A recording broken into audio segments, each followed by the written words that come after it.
good chipper. You're a good bipper. You're my good baby. This was one of my Christmas gifts, which was kind of serendipitous because it meant I could wear it when I do the cover page series for Ace, which is what we're going to be talking about today, and things that are then tangentially connected to it. So, the 6th cover page series we will be discussing is Ace's Great Blackbeard Search. This kind of takes place roughly between like the end of Jaya and the events of Ennis Lobby. So there's several things that happen in there. And there's during the Straw Hats travels and everything else like that. This is when this is kind of happening. It ran from chapter 272 all the way up to 305, and it had 29 installments. And although there is never an episode specifically dedicated to this, there is a reference to it in one of the newspapers that we see Crocus reading in episode 381.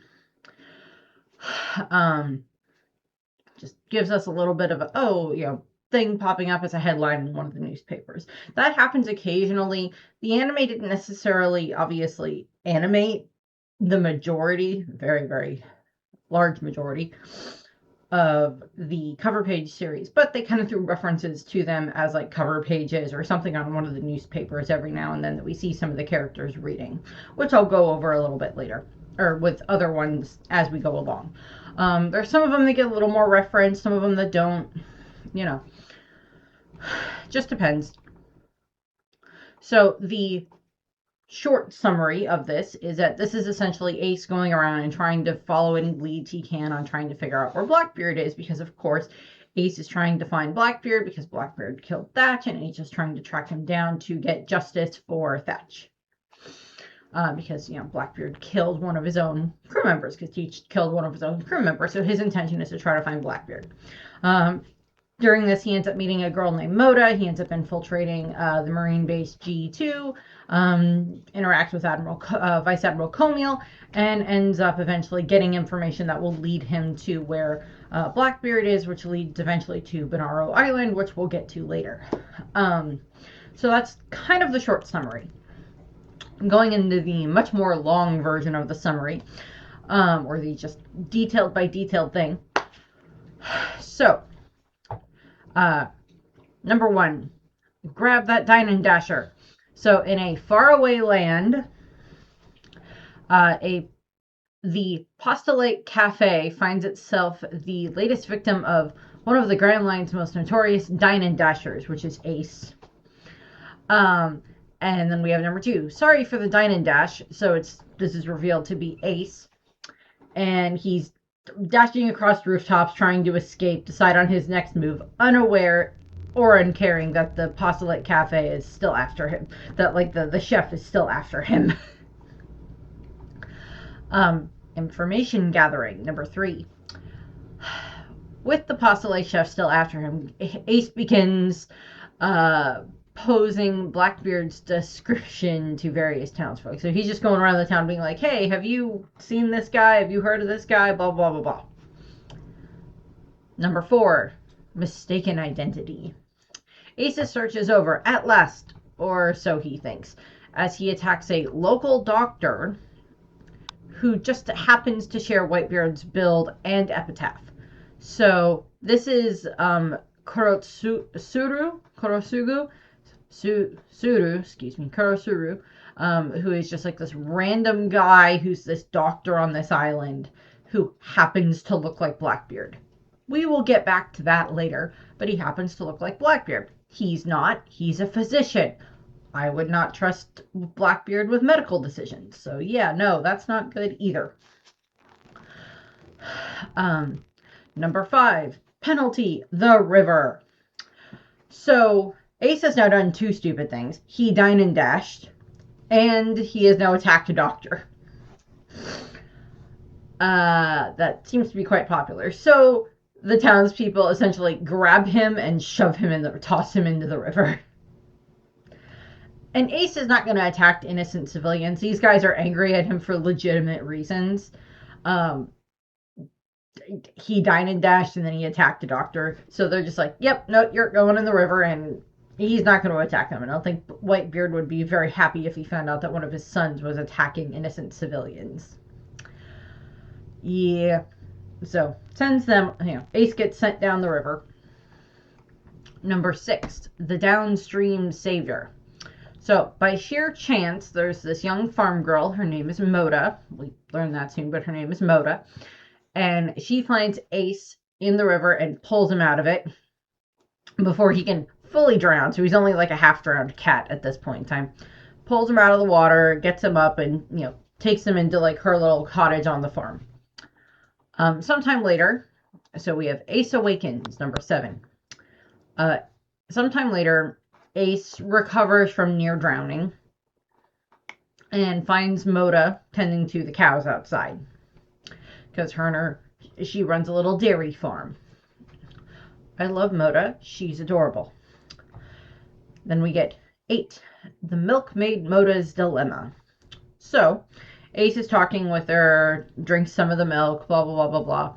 Is kind of learning a little bit about his, little savior that helped him. And so Ace's savior, the milkmaid named Moda, shyly asks if he can deliver a letter. She's like, I know I helped you and everything. Can you just deliver this letter for me? And Ace agrees. So number 9, a delivery for a life. So Ace is like, yeah, not a problem. I can deliver the letter for you. That's not a problem. She tells him where it needs to go anyway, which is just funny. So to repay Moda, Ace, agrees to deliver the letter wherever it may be posted. Number 10, the Grand Line Marine Base G2. Apparently, Moda's letter needs to be delivered to a Marine base, not too far from the island where she lives on. So Ace finds that the letter has to go there, and it's a very important Marine base from the way that it's posed in the cover page series. So he's like, okay, I guess I need to go to G2. That'll be fun. Number 11, infiltrating the Marine base. Most pirates would balk at going anywhere near G2, but most pirates aren't Ace, who knocks out and impersonates a Marine without a second thought. I love that Ace is literally just like, okay, I guess I need to get into this Marine base. What can I do? That'll work. Just knocks out whatever random Marine and steals his clothes. Yes, Ace, that's a wonderful idea. Knocks out a random Marine, steals his clothes. Infiltrates the base that way. Hey, Garp, we're getting your dream. Ace is now a Marine.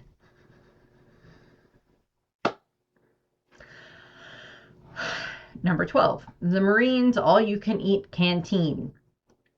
So we get Ace has made his way inside of the Marine base, and his first foray as a false Marine is he sees the seemingly unlimited food in the lunchroom. Because, like all members of Luffy's family, he is subject to, ooh, look, food. Luffy has it. Garp has it. Sabo might, to a degree, he may have learned better manners with the Revolutionary Army. I'm not sure. Don't know how Dragon tends to act around food. Haven't really seen him be around any type of situation where we've seen him eating. But Ace definitely has the mentality of, ooh, food. Yay. Maybe not quite as much of a pig as the way Luffy is, but still. So Ace is just very distracted by the food. Number 13. Heard you trashing Whitebeard. So one of the Marines there ends up like insulting Whitebeard, which of course Ace can't stand. He cannot stand someone insulting Pops.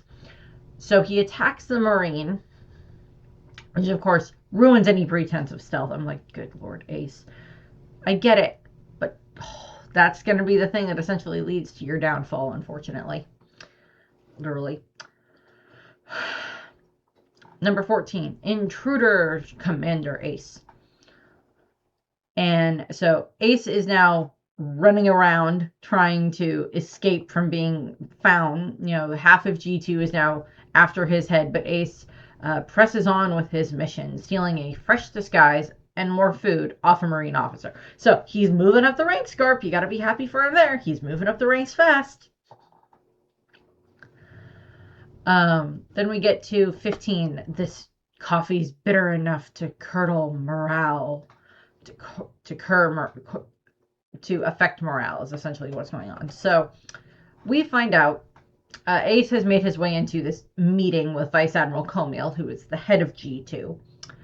And it's like this big meeting with all the top brass officers of the base. And Vice Admiral Comiel is the one in charge. Ace is now a commander, disguised there. And the thing that is first on their agenda, because it is so bad, is their horrible, horrible coffee. And they're all just like, this coffee's bad. Why do we have this coffee? It's so bitter. I'm like, you'd think that would be something you would have tried to fix a long time ago, but sure. We have to have something to help with this. Then we have 16. Base coffee, the bane of Vice Admiral Comiel. So Vice Admiral Comiel just especially abhors this coffee. Is how bad it is. He despises it so much. Number 17. The Marines' top secret intelligence ship returns to port. So this is something that's actually going to be useful to Ace. Ace was essentially trying to make his way to Comiel to deliver the message from Moda, because it's addressed to someone at the Marine headquarters at G2. Now this intelligence ship is showing up. So one of the ships shows up. Is returning from its last voyage. Then we get 18. The Marines' top secret intelligence ship arson report. The ship is on fire. And Ace has nothing to do with the fire. He did not set the fire or anything like that. The ship just happens to be on fire. I don't think we've ever got an exact answer as to why the ship started on fire. It just somehow started on fire. Ace doesn't like the Marines necessarily, but unless they attack him, he's not planning on attacking them. So Ace is not the one who set the ship on fire, but he sees what's going on. And he's like, oh, that's not good. Because there are, I guess, presumably innocent Marines on the ship, along with intelligence that could be very useful for Ace. So, number 19.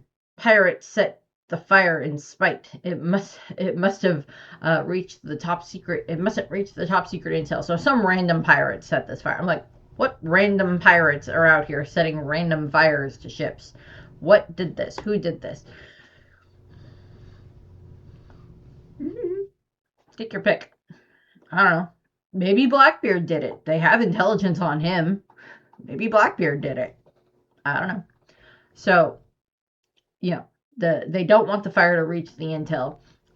So the scout ship has mostly successfully evacuated.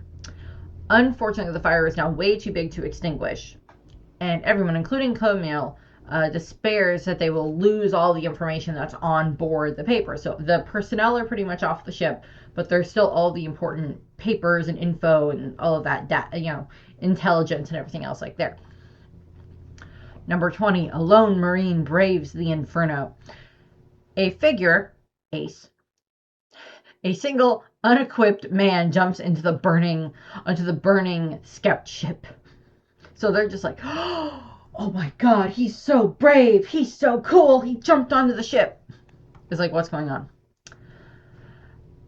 Number 21, the life and intel saving Marine is still burning. So Commander Ace reemerges from the burning ship, an unconscious Marine in one hand. So he saved one of the Marines, the Marine that had still been on the ship, and the case of intelligence reports in the other. Unfortunately, the flames are still rolling off his body, which is not normal. I mean, I guess it would be normal if it was like, I don't know, Garp that did it, or Akainu, but neither of them are here at the moment, so it is not either one of them. And everybody's like, that's definitely not normal. Why are you still on fire? I mean, thank you for saving the guy, but why are you still on fire? So, 22, Ace busted. So, with most of his disguise in flames, Ace runs off as the men of G2 just start attacking him. They start firing bullets at him. He's a Logia. It does not affect him. He is fine. Number 23. Forgot something. Just before escaping, Ace remembers that he promised to, why he was infiltrating the Marine base in the first base. And he, essentially doubles back, lands on top of Camille, drops the letter from Moda into his hands, and then runs off again. Which is just funny. It's here's this Camille. Your day has been, oh God, I hate this coffee. Why do we have to have this meeting? I hate this coffee. Oh no, the intel ship's returned. Oh no, it's on fire. Who's that guy running into the fire? You're not a Marine. You're a pirate. Why'd you save that guy? But you're a pirate. Guy runs off, returns, drops a letter in your hand. Guy runs off again. Are pirates mailmen now? Did I miss something? So now we get 24. Moda's letter. Vice Admiral Comel finds Moda's message short and simple. Would you like some yummy milk? Also including a map to her island and a photograph. So we'll get back to these in a moment. But this part of the cover story does get referenced later, and I love that in the anime. So it's essentially Moda was just like, hey, to the Marines, do you want some yummy milk? I love that. Number 5, new Blackbeard intel successfully acquired. Ace, having escaped G2 without a scratch, Ace now sails away with his prize on his speeder. And it has information about Blackbeard's movements, courtesy of the scouts from the Marines. So Ace is going to use that. So then we get 26. The Marines' canteen ship comes to buy milk. So we have it that the Marines have shown up at the island where Moda lives, and they send the ship to the farmland, to the farm, in order to buy milk from Moda. 27. The Marine cooks on that canteen ship are Moda's parents. So we find out, and we've actually seen both of these characters throughout they pop up, one of them at least, one or two of them, both of her parents pop up in the cover page series. I'll go into a little more information on them at a different point in time, because Moda is the one that I will be doing the side video for this, the pair video for this one, because Moda is great. I love her. And I'll be going over her and her parents a little bit more there. So Moda is just overjoyed to be reunited with her parents, who have been at the Marine Cantina ship for who knows how long. And from now on, as long as the base keeps purchasing their milk, they'll be able to come and visit her every now and then, visit her a lot more regularly. So that'll be very nice there for them. So, number 28.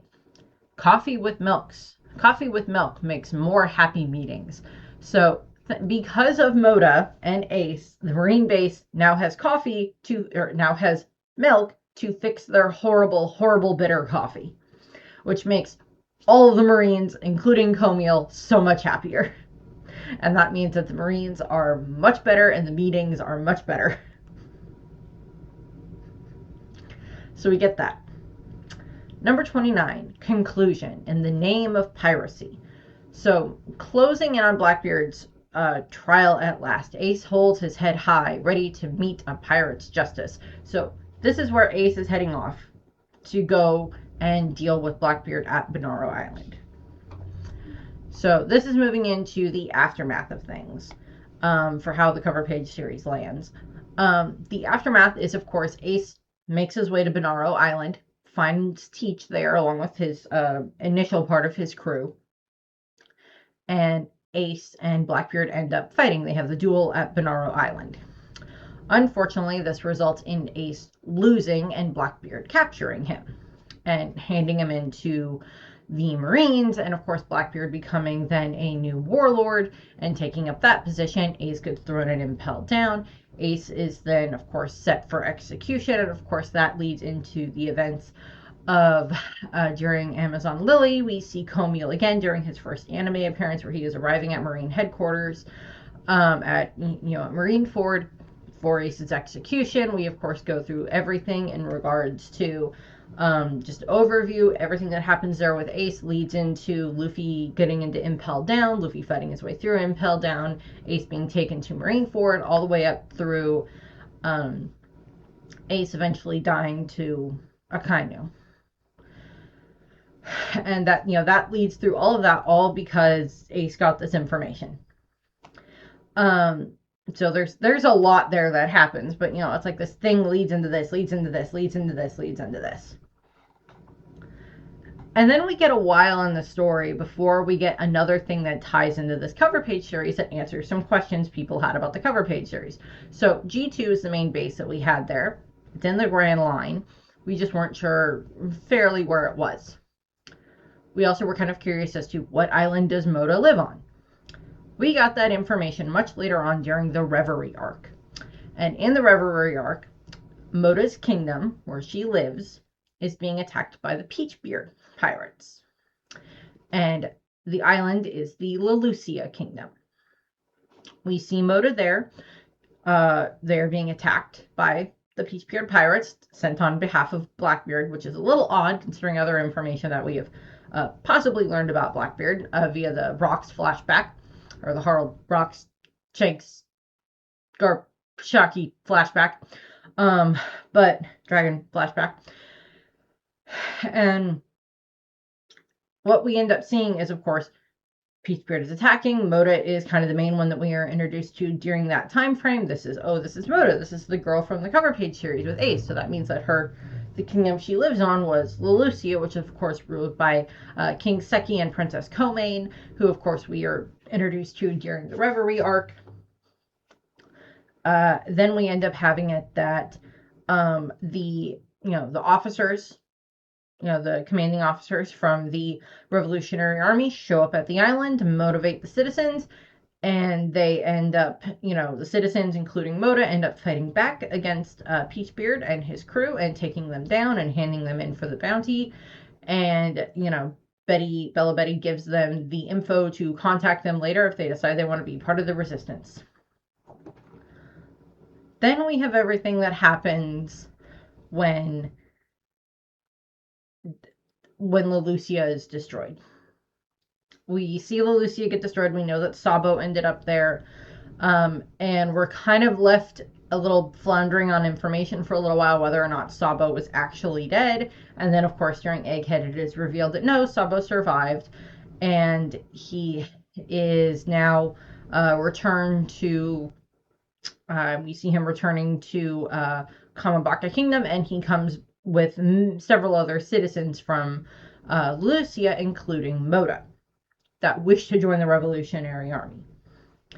After witnessing, they had left on the ship with him to go join the Revolutionary Army anyway, but then they witnessed from a distance as the sky weapon from Emu destroyed their island. And, barely escaped death in that regard. So that's what happens there.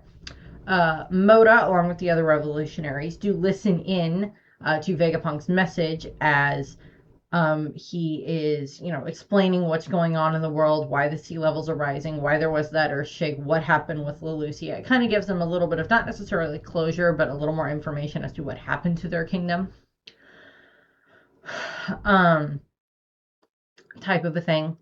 And the other thing that ties into the cover page story here is that when we see Comiel, because he is also listening in to the broadcast, as are most of the other Marines, he is listening in on the broadcast, and of course he knows that Lelucia is where Moda's milk comes from, because they use that for their coffee, and her parents work at the Marine base and everything.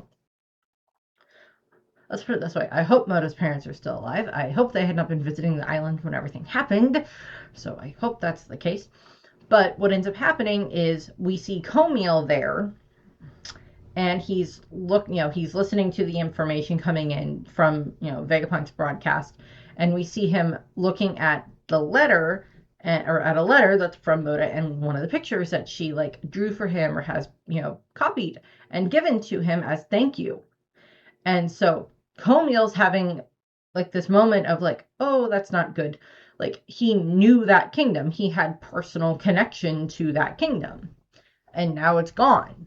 And either he didn't realize it, depending on how close G2 is to Lelucia. It's at least it's somewhat reasonable distance, but we're not exactly sure. So the whole thing with Comiel is like, we're not sure exactly where he's gonna fall when it comes into like the morality of some of the Marines. He may be one of the ones that's just like, I don't know if I can keep going with what's going on here. Or he might be one of the staunch ones. We're not sure yet. That has not been determined yet. We don't know enough about his personality. But the other thing that ties into this cover page series is that there is a Blackbeard connection, possibly, to Lelucia.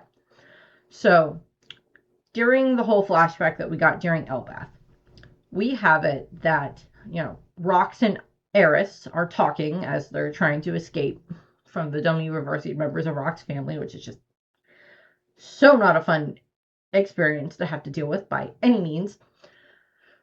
And they are trying to escape, and Eris is just like, don't worry, we'll meet up again at Lelucia. We'll all survive this, and we'll meet up again at Lelucia.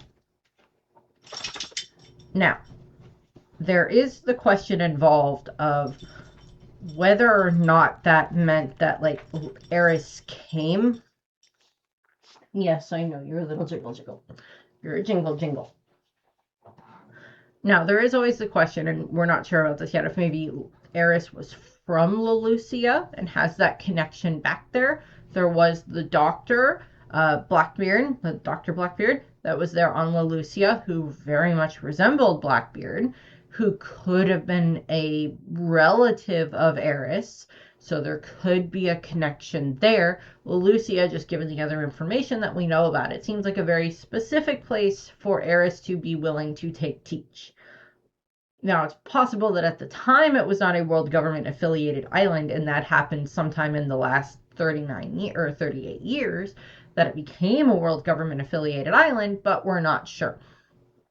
Also, Lelucia is kind of one of the poorer kingdoms, and we know this because of, stuff that Moda says when she's talking with Blackbeard, that they're a fairly poor kingdom, and Seki and Comain are not good rulers by any means.